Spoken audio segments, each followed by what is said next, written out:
Everyone's had it. And the Muslim people who live in all of these countries have had it, even if they're elites who are wealthy and enjoying the good life don't necessarily agree with them. The truth is the vast majority of Muslims, Arab, Turks, and Persians have had it.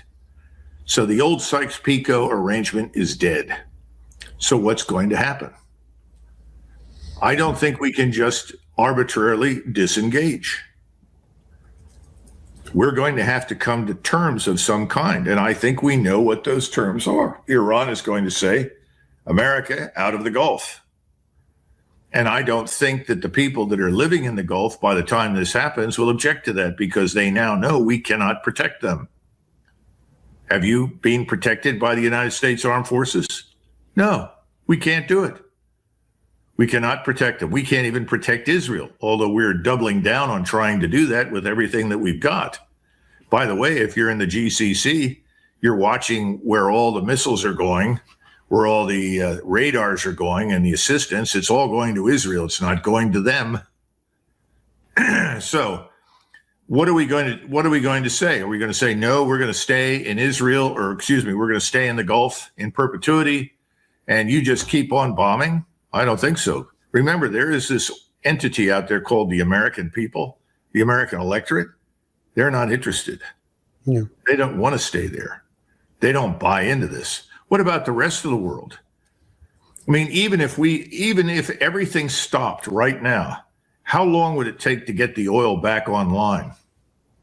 Yeah, that's a very good point. Very important point. This is going to take a long time.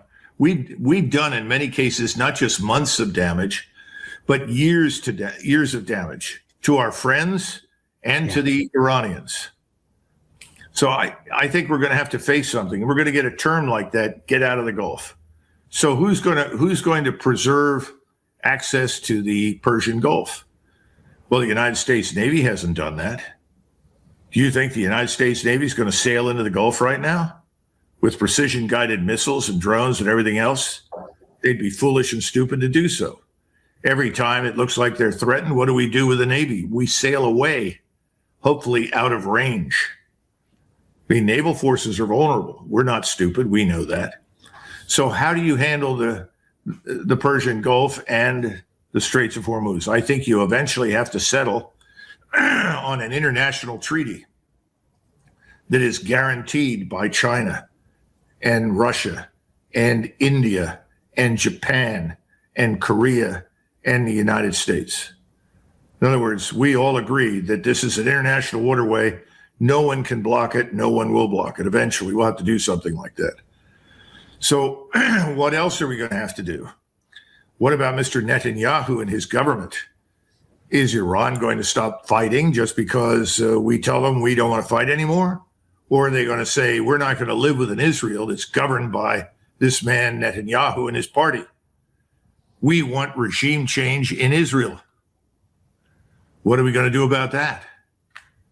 I mean, listen, this is where we're headed right now, Mario.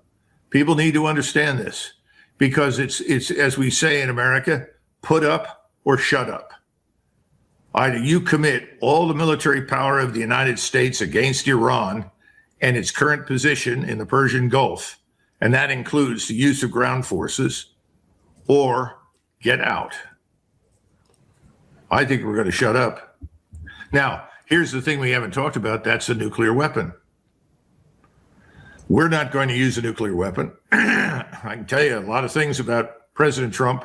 He's not going to do that. He is justifiably opposed to that. He sees that as the worst thing that could happen. And he's right, it is. Because once you use it, it normalizes the use of the weapon. The Russians, the Chinese, the Pakistanis, the Indians, all of the nuclear powers will not respond positively to that development.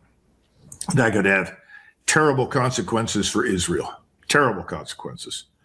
They're the ones that are most likely to turn to the use of the nuclear weapon, not us. And my concern from the very beginning, and still is, that Mr. Netanyahu has more authority over us than President Trump has over him and Israel. And that's because the Congress and the White House and the financial sector and media are all ultimately tied to him. The Zionist billionaires that support him, bankroll him, are going to keep him in a position of power over us if we allow it. And Mr. Trump is in office because of them. And there are people on the Hill that are there because of them. So how do you disengage from this war, excuse me, without risking a serious breach with Israel? And what that could mean here inside the United States for the political leader who does that. I don't know. I don't know the answer to the question. But I don't see any evidence that the Iranians are going to change their views and their demands. If anything, this war and the damage we've done has reinforced it and stiffened their spines to the point where they will not bow. Ironically, as while we're speaking, there's a barrage of 100 rockets, according to Israeli outlets, fired by Hezbollah. I remember the first time we chatted, it was during the war between Israel and Hezbollah. We met in Washington, and we're talking about Hezbollah being completely destroyed back then. Well, they just fired 100 rockets now while you're speaking. And that comes after I got the alert of an attack on the UAE. Now, the FBI also warned, according to ABC, that Iran could retaliate by launching drones to the West Coast. Not sure how much truth there is to this or whether that's within their capabilities militarily. I don't think so. I don't think so, because I think the Iranians know that the American people are not necessarily supportive of this war. And if you know